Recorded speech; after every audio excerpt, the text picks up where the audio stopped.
Maths தாத்தா சேனலுக்கு தங்களை அன்புடன் வரவேற்கின்றேன்.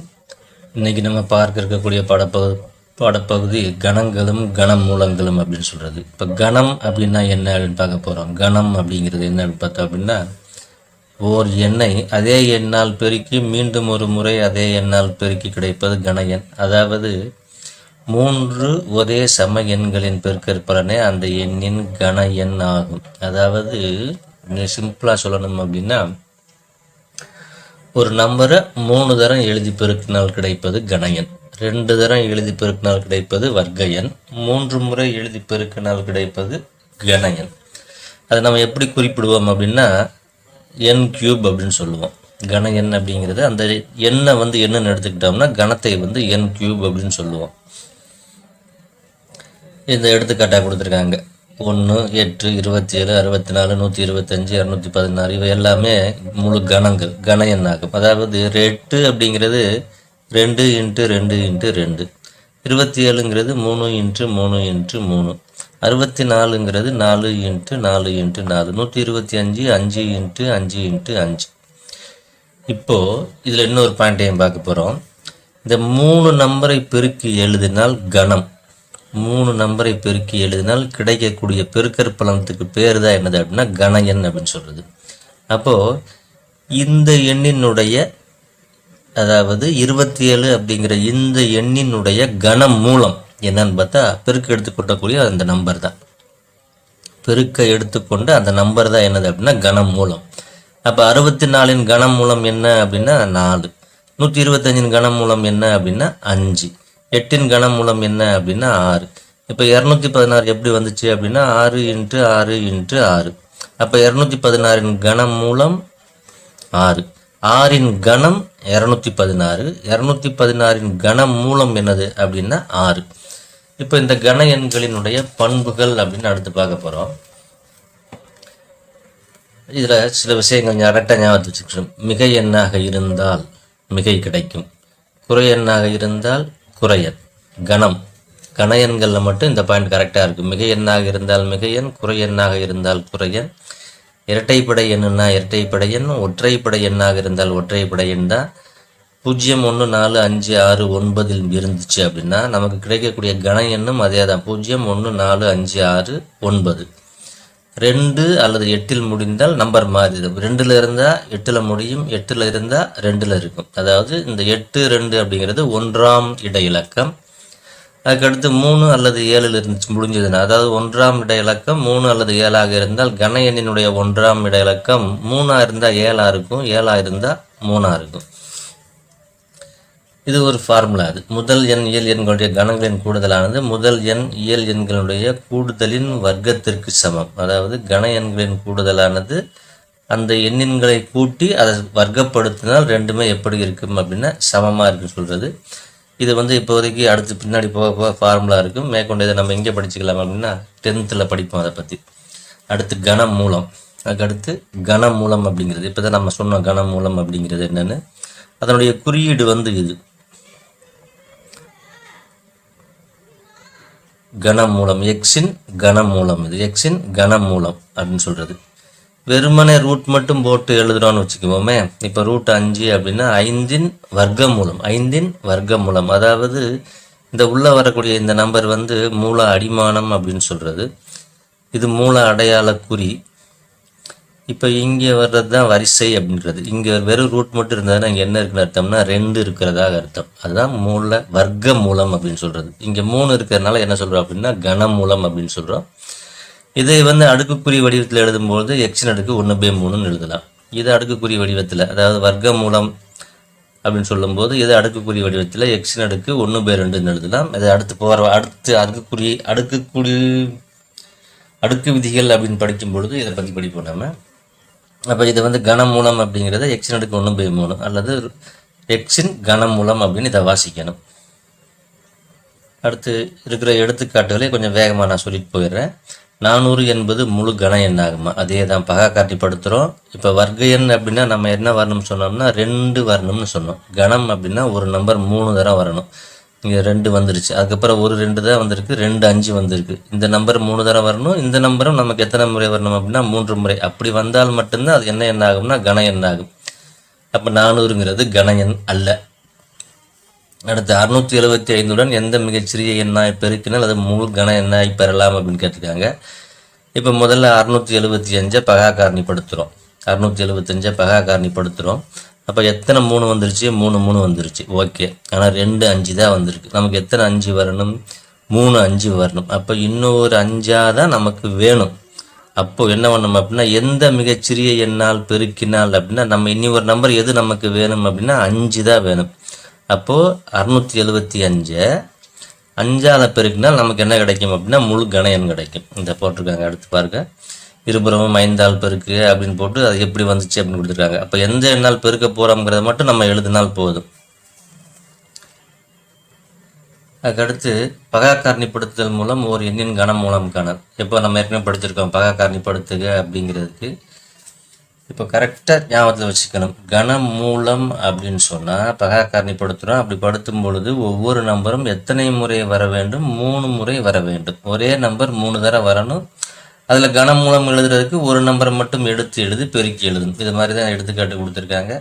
அடுத்த எடுத்துக்காட்டு 1 35 இதே தான் கொடுத்துருக்காங்க. இதை அப்படியே கொடுத்துருக்காங்க. அப்படி நம்ம சும்மா ஜஸ்ட் அப்படியே பகா காரணிப்படுத்தி எடுத்தோம்னா நமக்கு இந்த ஆன்சர் வந்துடும். அதனால நம்ம ஈஸியாக பார்த்துக்கலாம். அடுத்து பயிற்சி 1.5 கோடிட்ட இடங்களை நிரப்புக. 73 கணத்தில் உள்ள ஒன்றுகளின் இலக்கம் அப்படின்னு நமக்கு அந்த விதி ஞாபகத்துக்கு இல்லை அப்படின்னா, கணத்தில் உள்ள அப்போ கணம் அப்படின்னு சொல்லும் பொழுது 3 தடவை எழுதி பிறக்கணும். 1வது இலக்கத்தில் இருக்கிற நம்பர் 3 × 3 இதை மட்டும் கூட எழுதி பெருக்கி பார்த்துக்கலாம். 3 9 9 27. அப்போ 1ஆம் இட இலக்கம் என்ன வருது அப்படின்னா 7. 1ஆம் இட இலக்கம் என்ன வருது அப்படின்னா 7. அதுக்கடுத்து 2ஆம் கணக்கு ஓர் ஈரிலக்க எண்ணின் கணத்தில் அதிகபட்சமாக டேஸ் இலக்கங்கள் இருக்குன்னு கொடுத்துருக்காங்க. அப்போ நம்ம என்ன பண்ணி பார்க்கணும் அப்படின்னா அதை பெருக்கித்தான் பார்க்கணும். ஆனால் இவங்க இருக்கிற ஒன் வேர்டில் இருக்கிறதுனால நம்ம என்ன பண்ணலாம் அப்படின்னா முன்னாடி ஒரு கண்டிஷன் குறிப்பு கொடுத்துருக்காங்க. என்ன கொடுத்துருக்காங்க அப்படின்னா, ஒரு முழு கன எண்ணானது 2 பூஜ்ஜியங்களுடன் முடியாது. ஓர் ஈரிலக்க எண்ணின் கணத்தில் 4 அல்லது 5 அல்லது 6 இலக்கங்கள் இருக்க வாய்ப்பு உண்டு. 4 5 6 இலக்கங்கள் வரைக்கும் இருக்குமா? ஆனால் நமக்கு கணக்கில் என்ன கேட்டிருக்காங்க அப்படின்னா அதிகபட்சமாக அப்படின்னு கேட்டிருக்காங்க. அதிகபட்சமாகன்னு கேட்டிருக்கிறதுனால இருக்கிறதுலே பெரிய நம்பர் எழுதணும். 6 இலக்கங்கள் இருக்கும் அப்படின்னு எழுதணும். அதுக்கு அடுத்தபடியாக 3333உடன் மிகச்சிறிய எண்ணான டேஸை கூட்டினால் அது முழு கன எண்ணாகும் அப்படின்னு கொடுத்துருக்காங்க. எதுவுமே என்ன பண்ண முடியாது அப்படின்னா படக்கன்னு செய்ய முடியாது. அந்த கணக்கை நம்ம செஞ்சு பார்த்து எந்த நம்பரை பெருக்குனா வரும் அப்படிங்கிறத பார்த்து தான் எழுத முடியும். ஆனால் நமக்கு இங்கே என்ன பண்ணியிருக்காங்கன்னா முதல் பக்கத்தில் ஒரு சின்ன கன எண் கனமூலம் அட்டவணை கொடுத்துருக்காங்க. இந்த அட்டவணையில் பார்த்தோம்னா 3375ன்னு ஒரு நம்பர் இருக்குது. இதனுடைய கனமூலம் என்னது அப்படின்னு பார்த்தா அப்படின்னா 15. இதனுடைய கனமூலம் என்னது 15. இங்கே 3375 நமக்கு பயிற்சியில் கொடுத்துருக்கிறது 3333. அப்போ 3375லிருந்து 3333 கழிச்சா தான் கூட்டப்பட வேண்டிய எண் கிடைக்கும். அப்போ 2 4 0 0. அப்போ எந்த நம்பரை கூட்டணும் அப்படின்னா 42 கூட்டணும். இப்போ அடுத்து 540 × 50னுடைய கனமூலம் கேட்டிருக்காங்க. இப்போ இந்த 540 × 50 கனமூலம் அப்படின்னு பார்க்கும்பொழுது முதல்ல இதை பகா காரணிப்படுத்தி அதுக்கப்புறம் தான் நம்ம என்ன பண்ண முடியும் அப்படின்னா ஆன்சர் கொண்டு வர முடியும். இப்போ 540 பகா காரணிப்படுத்துகிறோம். முதல்ல 5ஆல் 1 5 5 4 வச்சு வகுக்க முடியாது. அதனால் 0 சேர்த்துட்டு 40 எண்ணஞ்சா 40. திரும்ப 3ஆல் 3 9 மிச்சம் 1 18 6 3 18. திரும்ப 3ஆல் 1 3 3 2 3 6. திரும்ப 3ஆல் 4 3 12. திரும்ப 2 2. அதுக்கடுத்து 50 5ஆல் 10. திரும்ப 5ஆல் 2. இப்போ 540 × 50 கனமூலம் கேட்டிருக்காங்க. இந்த 540க்கு நம்ம என்ன பண்ணலாம்னா இதை பூரா எழுதலாம். 5 × 3 × 3 × 3 × 2 × 2 இன்ட்டு இந்த 50க்கு என்ன பண்ணலாம் அப்படின்னா 5 × 5 × 2ன்னு எழுதலாம். அப்போ 3 3 இருக்குது, ஒரு 3, இங்கே ஒரு 5, இங்கே 2 5, ஆக மொத்தம் 3 5, அதுக்கு ஒரு 5 இன்ட்டு இங்கே 2 2, இங்கே ஒரு 2, ஆக மொத்தம் 3 2க்கு ஒரு 2. இப்போ 3 5 15 15 2 30. இதுக்கு ஆன்சர் என்னது வரும் அப்படின்னா 30. ஆன்சர் வந்து 30. அடுத்து 0.0 0.0000004913 கனமூலம் காண்க அப்படின்னு கேட்டிருக்காங்க. அப்போ முதல்ல நீங்கள் தசம புள்ளிக்கு அடுத்து எத்தனை ஸ்தானம் வருதுன்னு பார்த்துக்குவோம். 1 2 3 4 5 6 7 8 9 ஸ்தானம் வருது. இப்போ 9 ஸ்தானம் வரும்பொழுது 3 முறை நமக்கு பெருக்கணும். அப்போ ஒவ்வொரு இலக்கத்திலும் ஒவ்வொரு நம்பர்லையும் எத்தனை ஸ்தானம் தள்ளி புள்ளி வரணும் அப்படின்னா 3 ஸ்தானம் தள்ளி புள்ளி வந்தால் தான் நமக்கு பெருக்கு தொகையில் வந்து 9 ஸ்தானம் வரும். அப்போ முதல்ல 4913க்கு மட்டும் நம்ம என்ன பண்ணணும் அப்படின்னா கனமூலம் கண்டுபிடிப்போம். இது பெரும்பாலும் 1ஆம் இட இலக்கம் 3 இருக்கிறதுனால 2 4 6 8 10ஆல் வகுக்க முடியாது. பகா எண்களை மட்டுமே வைக்கும் பொழுது 2ஆல் 3ஆல் வகுக்காது, 5 வகுக்காது, 7 வகுக்காது. 7னா 7 49, அடுத்து 7 14 வரணும், வாய்ப்பு இல்லை. 9 11 13 11னா 4 11 44 அல்ல. 12 13 17ஆல் வகுக்குமான்னு பார்ப்போம். 17னா 49 எத்தனை 17 இருக்குது அப்படின்னா 2 இருக்குது. 2 17 34. மிச்சம் எவ்வளவு அப்படின்னு பார்த்தோம் அப்படின்னா இப்போது 2 17 34 கழிச்சா 15 வரும். அப்புறம் இந்த 1 இறக்குறோம், 151. 151ல் எத்தனை 17 இருக்குது அப்படின்னு பார்த்தா 157. 1ல் 8 17 இருக்குது. 8 17 வந்து 136 கழிச்சா 11 5 15 வரும். அப்புறம் 3 இறக்குறோம். இந்த 3 இறக்குனா அந்த 3ல் எத்தனை 17 இருக்குன்னா 9 17 153 0 வரும். அப்போ 289. திரும்ப என்ன பண்ணலாம் அப்படின்னா இதை 17 17 259, 17 17 289. அப்போ 4913 கனமூலம் வந்து 17 × 17 × 17. ஆனால் நம்ம கணக்கில் என்ன கொடுத்துருக்காங்கன்னா மொத்தம் 9 ஸ்தானம் கொடுத்துருக்காங்க. அதாவது 0.00504913. இதனுடைய கனமூலம் 9 இலக்கம் இருக்குது. ஆனால் இங்கே வந்து நமக்கு இங்கே 2 இலக்கம் தான் இருக்குது. 9 இலக்கத்துக்கு நம்ம எத்தனை இலக்கம் வரணும்னு சொல்லியிருக்கோம்னா 3 இலக்கம் வரணும்னு சொல்லியிருக்கோம். அப்போ இங்கே 2 தான் இருக்குது. அப்போ அதுக்கு முன்னாடி ஒரு 0 போட்டு அதுக்கு முன்னாடி புள்ளி வச்சுக்கணும். இதுதான் என்னது அப்படின்னா இதனுடைய கனமூலம். அதாவது 0.017 என்பது அதனுடைய கனமூலம். அடுத்து சரியாக தவறா என காண்க கூறுக. 24 கனமானது 4 என்ற இலக்கத்தில் முடியும். 4 4னா ரைட்டு தான். அது 4 16 4 16 24. ஓகே. 1729 10^3. 10^3 அப்படிங்கிறது 10 × 10 × 10 பெருக்குனா 1000 வரும். அப்புறம் 1729 1000 கழிச்சா 729. 729 அப்படிங்கிறது 9னுடைய கணம் தான். அப்போது கிடைக்கும். இது சரி.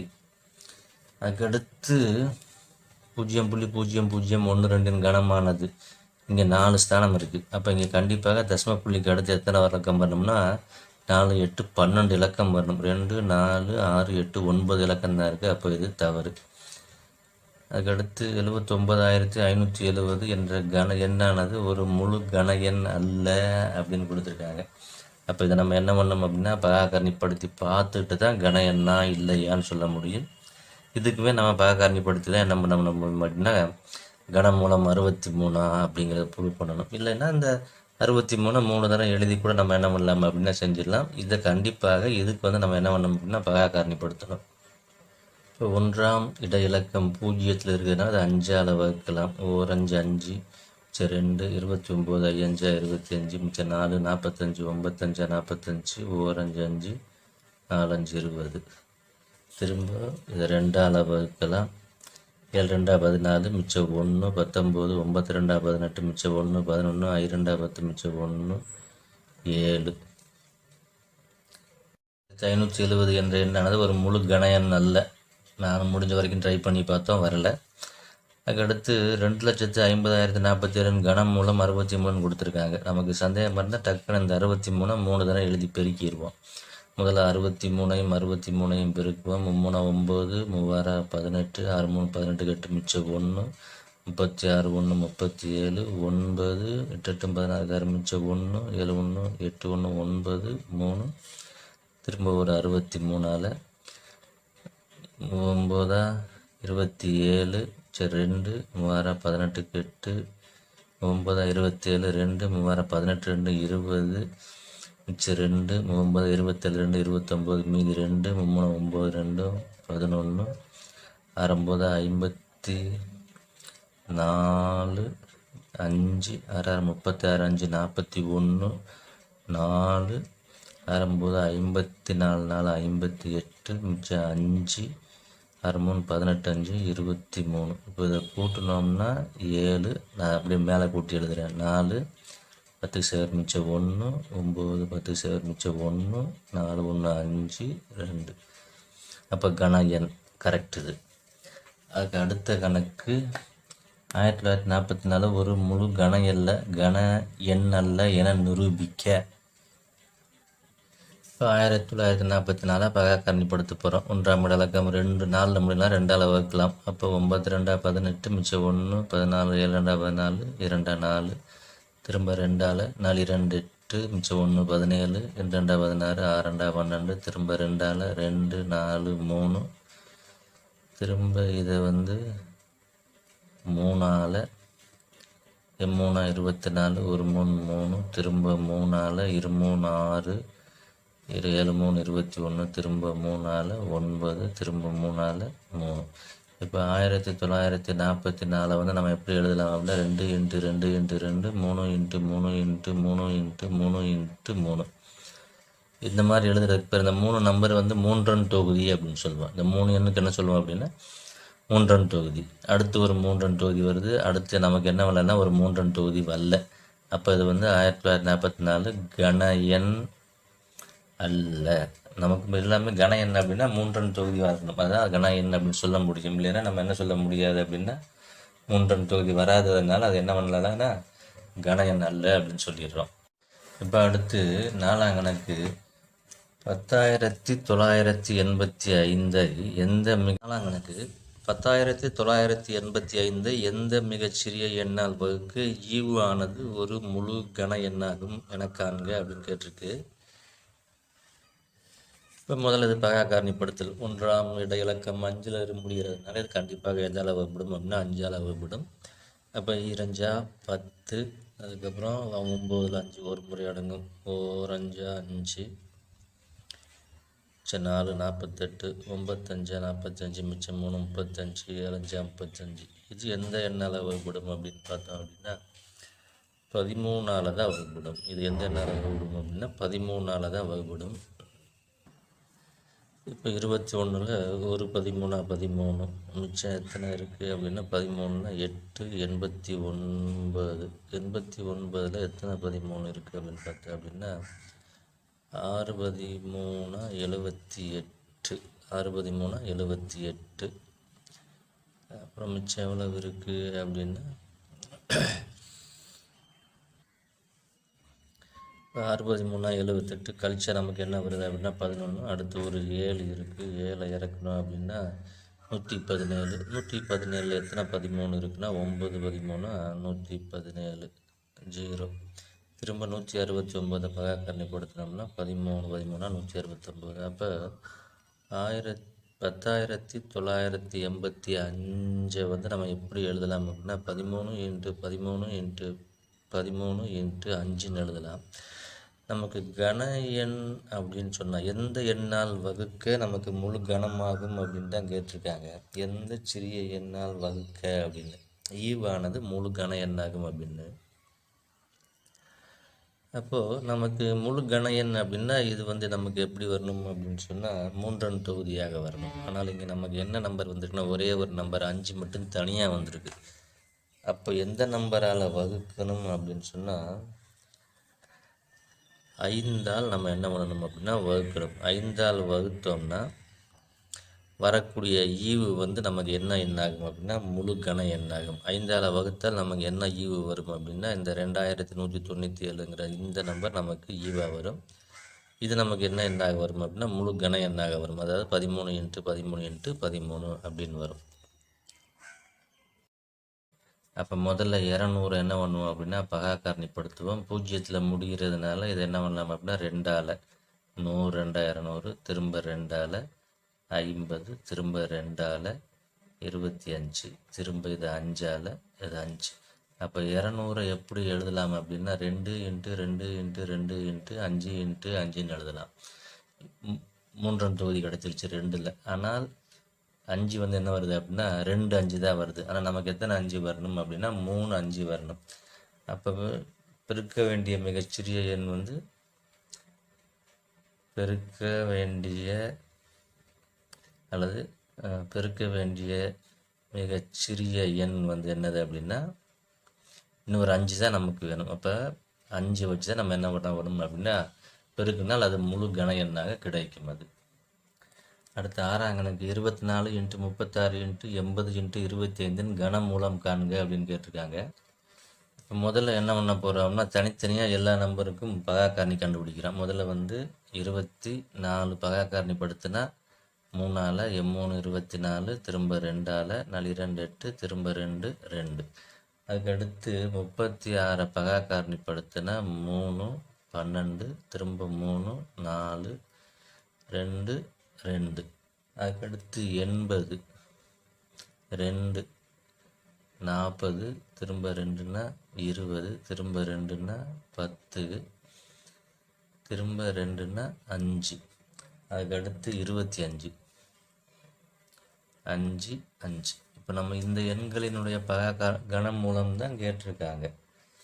அப்போ 24 × 36 × 80 × 25 இந்த நம்பருக்கு பதிலாக இந்த பகாக்காரணிப்படுத்துதலை எழுதுகிறோம். 3 × 2 × 2 × 2, அடுத்து 3 × 3 × 2 × 2 × 2 × 2 × 2 × 2 × 5 × 5 × 5.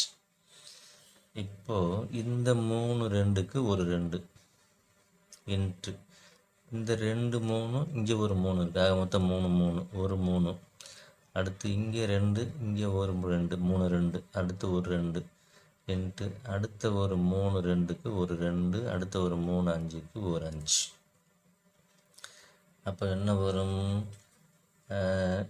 2 10, 12 20, 3 20 60, 62 120. அந்த எண்ணினுடைய கன மூலம் என்ன வரும் அப்படின்னா 120. அடுத்து 7ஆம் கணக்கு பகாக்காரணிப்படுத்தல் மூலம் 729 மற்றும் 6859 ஆகியவற்றின் கனமூலத்தை காண்க அப்படின்னு கேட்டிருக்காங்க. முதல்ல 729 பகாக்காரணிப்படுத்துகிறோம். 7 2 9 2 11 11 7 18. இப்போ 18 சொல்லும்போது 3ஆல் வகுப்படும் இது. அப்போ 3ஆல் வகுக்கும் பொழுது 2 3 6 4 3 12, 3 9, திரும்ப 3ஆல் வகுக்கலாம். 3 24 1, திரும்ப 3ஆல் வகுக்கலாம். 2 3 6 21, 7 3 21, திரும்ப 3ஆல் 9 3 27, திரும்ப 3 3. அப்போ 729னுடைய கனமூலம் = 3 × 3 × 3 × 3 × 3 × 3. அப்போ இந்த 3 3க்கு ஒரு 3, இந்த 3 3க்கு ஒரு 3. அப்போ 3 9. 729னுடைய கனமூலம் என்னது அப்படின்னா 9. இதுக்கு முன்னாடி செஞ்ச கணக்குக்கெல்லாம் கனமூலம் கேட்டாங்களா அப்படின்னா கேட்கல. ஏன்னா நம்ம வந்து இந்த கனமூலத்தை குறிக்கக்கூடிய குறியீடு இது வரைக்கும் பயன்படுத்தலை. இப்போ திடீர்னு பயன்படுத்துறதுனால அந்த ஒரு சந்தேகம் வந்துடுச்சு. அடுத்து 6859 இதை வகுக்கிறதுக்கு 9 5 14, 14 8 22, 14 8 22, 22 6 28, 2 3ஆல் வகுக்காது. அப்போ 7ஆல் வகுக்க முடியுமான்னு பார்ப்போம். 6859 நம்ம எதால் வகுக்கலாம் அப்படின்னா 19ஆல் தான் வகுக்க முடியும். 19ஆல் வகுக்கும்பொழுது நமக்கு ஈவு என்ன வருது அப்படின்னா 361 வருது. இது கொஞ்சம் பெரிய கணக்கு, கொஞ்சம் பெரிய கணக்குனால கணக்கு சிறுசு. ஆனால் அந்த வகுத்தி கண்டுபிடிக்கிறது வந்து ரொம்ப கொஞ்சம் கஷ்டமாக இருக்கும், பயங்கர கொஞ்சம் காம்ப்ளிகேட்டடாக இருக்கும். ஏன்னா நமக்கு பகா எண்கள் அப்படின்னு சொல்லும் பொழுது அதிகபட்சமாக ஒரு 13 வரைக்கும் கொஞ்சம் ஈஸியாக இருக்கும். 13க்கு மேலே போச்சுன்னா கொஞ்சம் கஷ்டமாக தான் இருக்கும். அதுக்கு அடுத்து 19 361. அப்போது 6859 கனமூலம் ஈக்குவல் டு 19 × 19 × 19 3 19க்கு ஒரு 19. இதுதான் இதனுடைய கனமூலம். அடுத்து 8ஆம் கணக்கு 46,656 கனமூலத்தின் வர்க்கமூலம் காண்கன்னு கேட்டிருக்காங்க. அப்போ முதல் இந்த நம்பருக்கு கனமூலம் கண்டுபிடிக்கணும், அந்த கனமூலத்தினுடைய வர்க்கமூலம் கண்டுபிடிக்கணும். அப்போ இதுக்கு கிடைக்கக்கூடிய கனமூலம் எப்படி கிடைக்கும் அப்படின்னா வர்க்க எண்ணாக கிடைக்கும் போல் இருக்குது. அது செஞ்சு பார்த்தா தான் கண்டுபிடிக்க முடியும். இப்போ 1ஆம் இட இலக்கம் 6ங்கிறதுனால 2ஆல் வகுக்கலாம். 2 4 2 6 2 6 2 4 2 16 திரும்ப 2ஆல். 1ஆம் இலக்கம் 8ங்கிறதுனால 1 2 1 2 13 6 12 1 12 6 12 4 2 8 திரும்ப 2ஆல் 2 10 16 2 16 2 6 2 4 திரும்ப 2ஆல் 2 4 1 18 9 2 18 1 2 6 12 திரும்ப 2ஆல் 1 2 4 2 8 1 11 2 10 11 2 16 திரும்ப 2ஆல் 7 2 14 7 2 14 2 4 9 2 18. அதுக்கடுத்து 729 நம்ம நிறைய தடவை பார்த்துட்டோம். என்ன பண்ணலாம் அப்படின்னா 3 4 வகுக்கலாம். 3 6 மிச்சம் 1 12 4 3 12 3 9 திரும்ப 3ஆல் 3 24 1 3 3 திரும்ப 3ஆல் 27 திரும்ப 3ஆல் 9 திரும்ப 3. அப்போ 46,656 கனமூலம். இதை ஃபுல்லாக எழுதணும். 1 2 3 4 5 6 6 2 3 4 5 6 இன்ட்டு 1 2 3 4 5 6 3 3 இன்ட்டு 3 இன்ட்டு 3 இன்ட்டு 3. அப்போ இந்த 3 3க்கு ஒரு 2, இந்த 3 2க்கு ஒரு 2, இந்த 3 3க்கு ஒரு 3, இந்த 3 3க்கு ஒரு 3. அப்போது 2 4 3 12 3 12 36. அப்போது இதனுடைய 46,656 கனமூலம் என்னது அப்படின்னா 36. அவங்க கனமூலத்தினுடைய வர்க்கமூலம் கேட்டிருக்காங்க. அப்போ 36 வர்க்கமூலம் என்ன அப்படின்னா, அதாவது √36 ஈக்குவல் டு √36 எப்படி எழுதலாம்னா 6 × 6ன்னு எழுதலாம். இங்கே மூல வரிசை என்ன இருக்குது அப்படின்னா 2. அப்போ 2 6ல் ஒரு 6. அப்போ வர்க்கமூலம் நமக்கு என்னது அப்படின்னா 6. அடுத்து 9ஆம் கணக்கு ஓர் வர்க்க எண்ணின் கனமானது 729 எனில் அந்த எண்ணின் வர்க்க மூலத்தை காண்க அப்படின்னு கேட்டிருக்காங்க. ஒரு வர்க்க எண்ணின் கனமானது 729. அப்போ முதல்ல இந்த எண்ணுக்கு என்ன கண்டுபிடிக்கணும் அப்படின்னா கனமூலம் கண்டுபிடிக்கணும். இப்போ ஏற்கனவே முதல் கணக்கில் தான் நம்ம செஞ்சுருக்கோம். அதுக்கு முந்தின கணக்குலையுமே நம்ம என்ன செஞ்சுருக்கோம்னா 729 கனமூலம் கண்டுபிடிச்சி வச்சுருக்கோம். அதை கூட பார்த்து என்ன பண்ணிக்கலாம்னா இந்த இடத்துல அப்படியே காப்பி பண்ணிக்கலாம். ஆனால் எக்ஸாமில் செய்யும் பொழுது நம்ம கரெக்டாக செஞ்சு தான் வரணும் 1 by 1. அப்போ 729 கனமூலம் 3 × 3 × 3 × 2 3 × 3 × 3. அப்போது இந்த 3 3க்கு ஒரு 3, இந்த 3 3க்கு ஒரு 3. அப்போ பெருக்குன்னா என்ன வருது அப்படின்னா 9 வருது. அப்போ இந்த எண்ணின் 9 வர்க்கமூலம் போன கணக்கு செஞ்சோம் இல்லையா, அதே தான் 9 வர்க்கமூலம், அதாவது √9 ஈக்குவல் டு √3 × 3. அப்போ 9 வர்க்கமூலம் என்னது அப்படின்னா 3. அடுத்து 10ஆம் கணக்கு எந்த இரு மிகச்சிறிய முழு வர்க்க எண்களை பெருக்கினால் ஒரு முழு கன எண் கிடைக்கும் என காண்க அப்படின்னு கேட்டிருக்காங்க. இதில் கணக்கே கொஞ்சம் வித்தியாசமாக இருக்குது. எந்த இரு மிகச்சிறிய முழு வர்க்க எண்ணை பெருக்கினால் அப்படின்னு கொடுத்துருக்காங்க. அப்போ எடுக்கக்கூடிய 2 எண்களுமே நமக்கு என்ன வரணும் அப்படின்னா வர்க்க எண்ணாக இருக்கணும். அது 2ஐயும் பெருக்கும் பொழுது நமக்கு என்ன கிடைக்கணும் அப்படின்னா கன எண் கிடைக்கும்.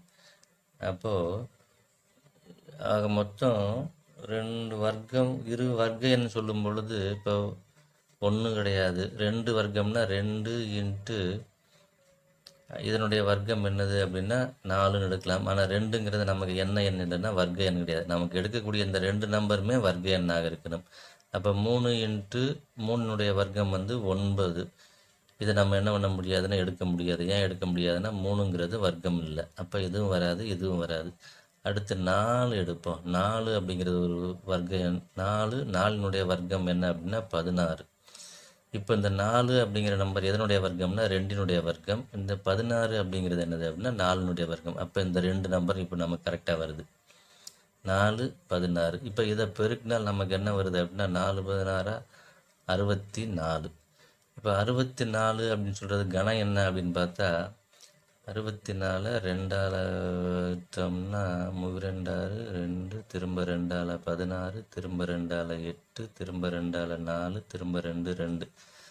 அப்போ 64 அப்படிங்கிறது 2 into 2 into 2 into 2 into 2 into 2. அப்போ இந்த ஒரு 3 தொகுதிக்கு ஒரு 2. ஓகே. அப்போ 64ங்கிறது கன எண் தான். அப்போ நமக்கு எந்த எண் வரும் அப்படின்னா 4ம் 16. அந்த மிகச்சிறிய வர்க்க எண் என்னது அப்படின்னா 4ம் 16 தான் மிகச்சிறிய வர்க்க எண்.